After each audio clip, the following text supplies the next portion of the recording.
So in today's video we'll be looking at the executive of this chapter. Is chapter 4 of political science. Okay, so legislature and executive and judiciary are the three organs of government. Together they perform the functions of the government: maintain law and order, look after the welfare of the people. The constitution ensures that they work in coordination with each other and maintain a balance among themselves. In a parliamentary system, executive and the legislature are independent. The legislature controls executive and in turn is controlled by the executive. So there's a balance of power. Okay, so in this chapter we'll be discussing about executive. So after reading this chapter, you will be able to make a distinction between the parliamentary and presidential executive, understand the constitutional position of the President of India, know the composition and functioning of the Council of Ministers and the importance of the Prime Minister, and understand the importance of the functioning of administrative machinery. Okay, so what is an executive? Okay, what is an executive? Who is in charge of the administration of your school, or who takes decisions in your school or a university? In any organization, some office holder, okay, there should be a person who takes decisions and implement those decisions. Okay, we call this activity administration or management. But administration requires a body at the top that will take policy decisions and the big decisions and supervise the and coordinate the routine administration and administrative function. Okay, every formal group has a body of those who function as the chief administrators or the executives of that organization. Okay, basically executive is a person or a group of people who implements, or they are the decision makers of an organization. So in the case of government also, one body may take policy decisions and decide about the rules and regulations, while the other one would be in charge of implementing those rules. The organ of government that primarily looks after the function of implementation and administration is called executive. So that is a basic example of or definition of executive. Okay, what are the different types of executive? Okay, every country may not have the same type of executive. You may have heard about the President of the USA and the Queen of England, but the powers and the functions of the President of the USA are very different from the powers of the President of India. Okay, similarly, the powers of the Queen of England are different from the powers of the King of Bhutan. So the monarchy there in Bhutan and in Britain are different, and also the democracy in or the presidential structure in USA and India are also different. Okay, the USA has a presidential system and executive powers are in the hands of president. Canada has a parliamentary democracy with a constitutional monarchy where Queen Elizabeth II is a formal chief of state and Prime Minister is the head of the government. Okay, that are some of the examples. In presidential system, the president is the head of the state as well as head of the government. In this system, the office of president is very powerful, both in theory and in practice. Countries with such system include United States, Brazil, and most nations in Latin America. Okay, types of executive. This is a flowchart. System based on principles of collective leadership. Systems based on individual leadership. Okay, this based on collective leadership, we have the parliamentary form of government and semi-presidential system. In parliamentary form of government, the head of the government is known as Prime Minister. He is the leader of the majority party in legislature. He is accountable to the legislature. The head of state may be a monarch or a president. This is the case of India. And also constitutional monarchy is in the case of Britain, or we can have an example. Okay, semi-presidential system has a president as a head of the state. He has a prime minister as a head of the government. The prime minister and his council are responsible to the legislature. In presidential, that is a system based on individual leadership. We have president as a head of the state. He is also the head of the government. So the president is usually directly elected by the people. He is not accountable to the legislature. Okay. In a parliamentary system, the prime minister is the head of the government. We have discussed presidential system. Now in parliamentary system, the prime minister is the head of the government. Most parliamentary systems have a president or a monarch who is a nominal head of state. In such a system, the role of the president or monarch is primarily ceremonial, and prime minister along with the cabinet wields elective power. Countries with such system include Germany, Italy, Japan, United Kingdom, as well as Portugal. A semi-presidential system has both the president and a prime minister, but unlike the parliamentary system, the president may possess significant day-to-day powers. Okay, in the system, it is possible that sometimes president and the prime minister may belong to the same party, and at times they may belong to two different parties and thus would oppose each other. Okay, example is we have Russia, Sri Lanka, France, etc. Okay, now we come to the parliamentary executive in India. Okay, when Constitution of India was written, India had some experience of running parliamentary system under the Act of 1919 and 1935. Okay, this experience had shown that in parliamentary system the executive can be effectively controlled by the representatives of the people. The makers of the Indian Constitution wanted to ensure that the government would be sensitive to public expectations, would be responsible, and they would be responsible and accountable. Okay. Other alternative to the parliamentary executive was a presidential form of government, but in the presidential executive puts much emphasis on the president as the chief executive. There it is a one-man show. Okay, we can say like that. There is always the danger of personality cult in presidential executive. Example is Trump. There is a huge cult following.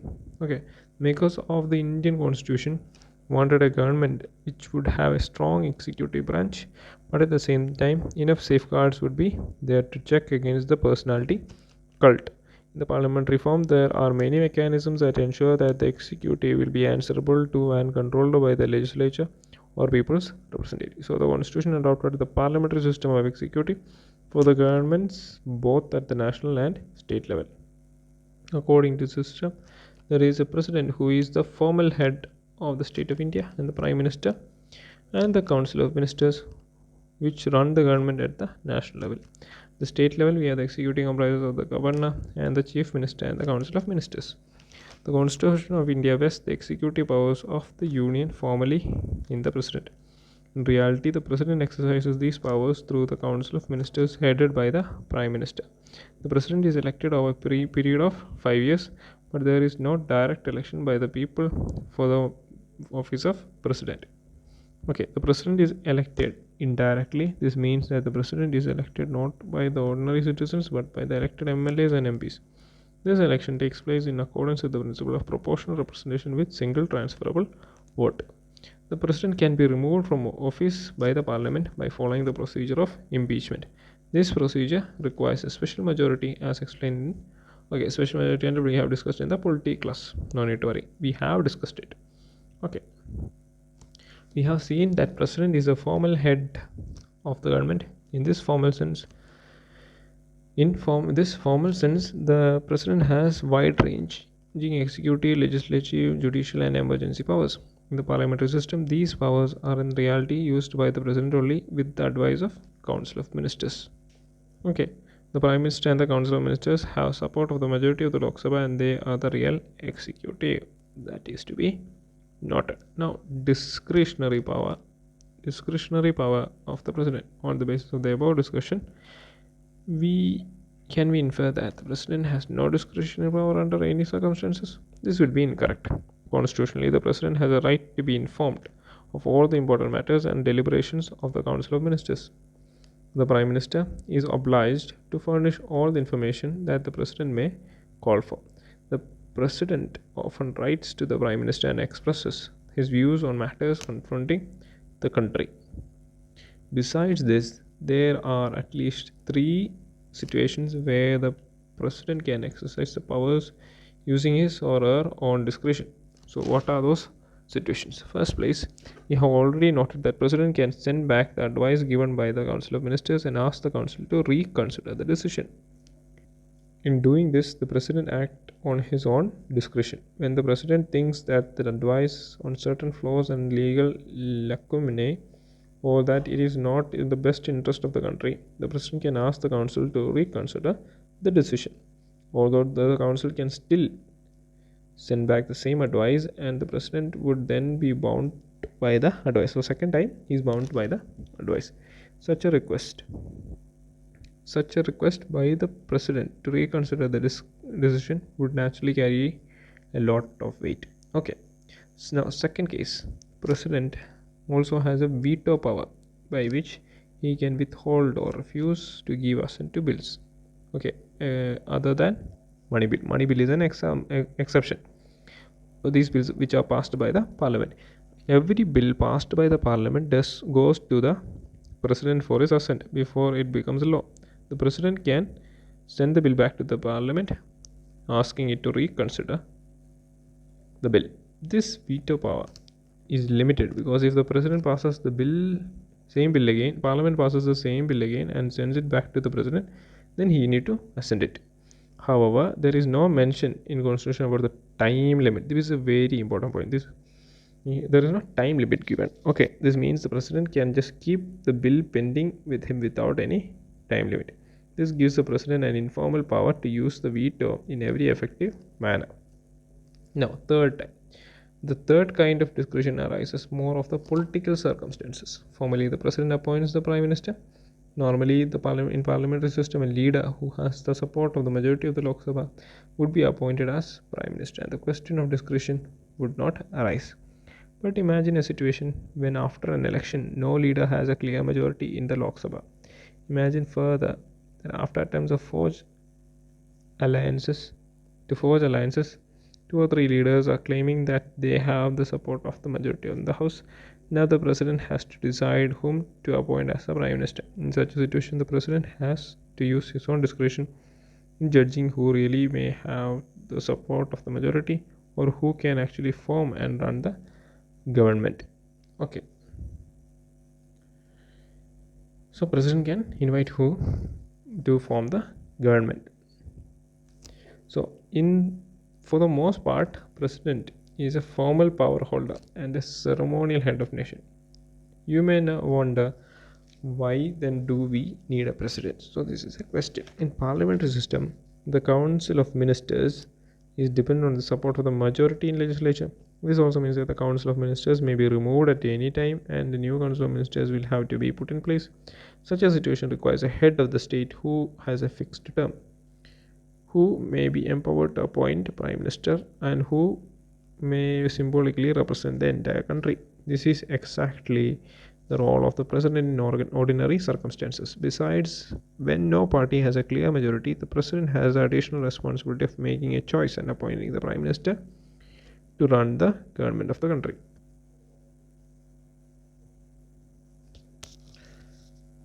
Now, the prime minister and the council of ministers. Okay. No discussion of government or politics in India would be normally taking place without mentioning one office, the Prime Minister of India. You have already seen earlier in this chapter that the President exercises his powers only in the advice of the Council of Ministers. The Council of Ministers is headed by the Prime Minister. Therefore, as head of the Council of Ministers, the Prime Minister becomes the most important functionary of the government in our country. Okay, in the parliamentary form of executive, it is essential that the Prime Minister has the support of the majority in the Lok Sabha. This support by the majority also makes the Prime Minister very powerful. The moment this support of the majority is lost, this support of majority is lost, the Prime Minister loses the office. For many years after independence, the Congress party had the majority in the Lok Sabha and its leader would become the Prime Minister. Since 1989, there have been many occasions when no party had majority in the Lok Sabha. Various political parties have come together and formed a coalition that has a majority in the House. In such situations, a leader who is acceptable to most partners of the coalition becomes the Prime Minister. Formally, a leader who has the support of the majority is appointed by the President as Prime Minister. The Prime Minister is appointed by the President. That is an important point. Okay. The Prime Minister then decides who will be the ministers in the Council of Ministers. The Prime Minister allocates ranks and portfolios to the ministers. Depending upon the seniority and political importance, the ministers are given the ranks of cabinet minister, minister of states, and deputy minister. In the same manner, chief ministers of the states chose ministers from their own party or coalition. The prime minister and all the ministers have to be members of the parliament. If someone becomes a minister or prime minister without being an MP, such a person has to be elected to the parliament within 6 months. In this chapter in the chapter on legislature, we will study in detail about the various mechanisms through which the parliament controls executive. Okay, so now we are only discussing about the executive. The council of ministers is collectively responsible for the Lok Sabha. To the Lok Sabha, this provision means the ministry which loses confidence of the Lok Sabha is obliged to resign. The principle indicates that the ministry is an executive committee of the parliament and it collectively governs on behalf of the parliament. The collective responsibility is based on the principle of solidarity of the cabinet. It implies that a vote of no confidence, even against a single minister, leads to resignation of the entire council of ministers. Very important. This is very important. Okay, he or she must either accept the decision or resign. It is binding on all ministers to pursue or agree to a policy for which there is collective responsibility. In India, the Prime Minister enjoys a preeminent place in the government. Okay, the Council of Ministers cannot exist without the Prime Minister. The Council comes into existence only after the Prime Minister has taken the oath of office. The death or resignation of the Prime Minister automatically brings about the dissolution of the Council of Ministers, but the dismissal, or resignation of a minister only creates a ministerial vacancy. The Prime Minister acts as a link between the Council of Ministers on the one hand and the President as well as the Parliament on the other.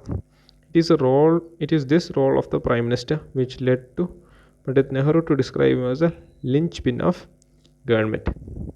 It is also the constitutional obligation of the Prime Minister to communicate to the President all the decisions of the Council of Ministers relating to the administration of the affairs of the Union and proposals of legislation. So it is a duty of the Prime Minister. He is the one who contacts the President about the functioning of the Parliament or the Council of Ministers.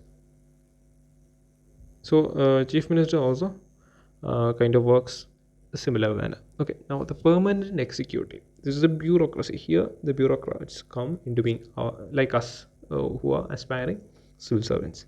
Okay, who implements the decisions of the ministers. The executive organ of the government includes the Prime Minister, the ministers, and a large organization called the bureaucracy or the administrative machinery. To underline the difference between the machinery and the military service, it is described as civil service. Okay, trained and skilled officers who work as permanent employees of the government are assigned the task of assisting the ministers in formulating policies and implementing these policies. In a democracy, the elected representatives and the ministers are in charge of the government and administration is under their control and supervision. In the parliamentary system, the legislature also exercises control over the administration. The administrative officers cannot act in violation of the policies adopted by the legislature.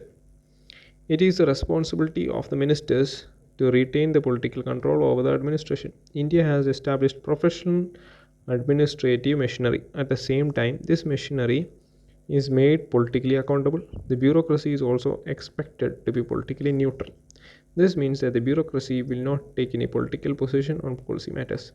In a democracy, it is always possible that a party is defeated in elections and the new government wants to opt for new policies in the place of policies of the previous government. So, once a party forms a government, they implement another policies, right, which is much different from the previous government. So it is a responsibility of the administrative machinery to faithfully and effectively participate in the drafting of the policy and its implementation. The Indian bureaucracy today is an enormously complex system. It consists of all India services, state services, employees of the local government, and the technical and managerial staff running public sector undertakings, that is PSUs. Makers of a constitution were aware of the importance of non-partisan and professional bureaucracy. They also wanted the members of the civil services or bureaucracy to be partially selected on the basis of merit. So the UPSC has been entrusted with the task of conducting process of recruitment of the civil servants for the Government of India. Similarly, public service commissions are provided for the states also. Members of the public service commissions are appointed for a fixed term.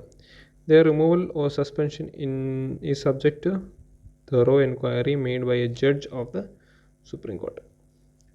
While efficiency and merit are the norms of the recruitment, the Constitution also ensures that all the sections of the society, including the weaker sections, have an opportunity to be part of the public bureaucracy. For this purpose, the Constitution has provided the reservation of jobs for the Dalits and Adivasis. Subsequently, reservations have also been provided for women and other backward classes. Okay, these provisions ensure that the bureaucracy would be more representative and social inequalities will not come in the way of the recruitment to the civil service. So, classification of civil service: volunteer services, Indian Administrative Service, IAS, IPS; central services, IFS, and Indian Custom Service; state services, that is the provincial civil services like Kerala Administrative Service, Tamil Nadu Administrative Service. Okay. In person selected by the UPSC for the Indian Administrative Service and IPS constitute the backbone of the higher level bureaucracy of the states. Okay, you may know that the collector of a district is most important officer of the government at the district level.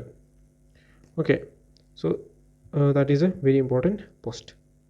Bureaucracy is an instrument through which welfare policies of the government must reach the people, but most often it is so powerful that people are afraid of approaching the government officer. It's a common experience of the people that bureaucracy is insensitive to the demands and expectations of the ordinary citizen. Only if the democratically elected government controls the bureaucracy, some of the problems can be effectively handled. On the other hand, too much political interference turns the bureaucracy into an instrument in the hands of the politician. Though the Constitution has created independent machinery for recruitment, many people think that there is no provision for protecting the civil servants from political interference in the performance of their duties. It's also felt that enough provisions are not there to ensure the accountability of the bureaucracy to the citizen. There is an expectation that measures like right to information may make bureaucracy a little more responsive and accountable. So this is very important paragraph. When questions are asked about the demerits or what are the problems faced by the Indian bureaucracy and all. Okay, so with that I conclude today's lecture. I hope today's lecture was productive for you guys. Until next time we meet again, God bless you all. Jai Hind.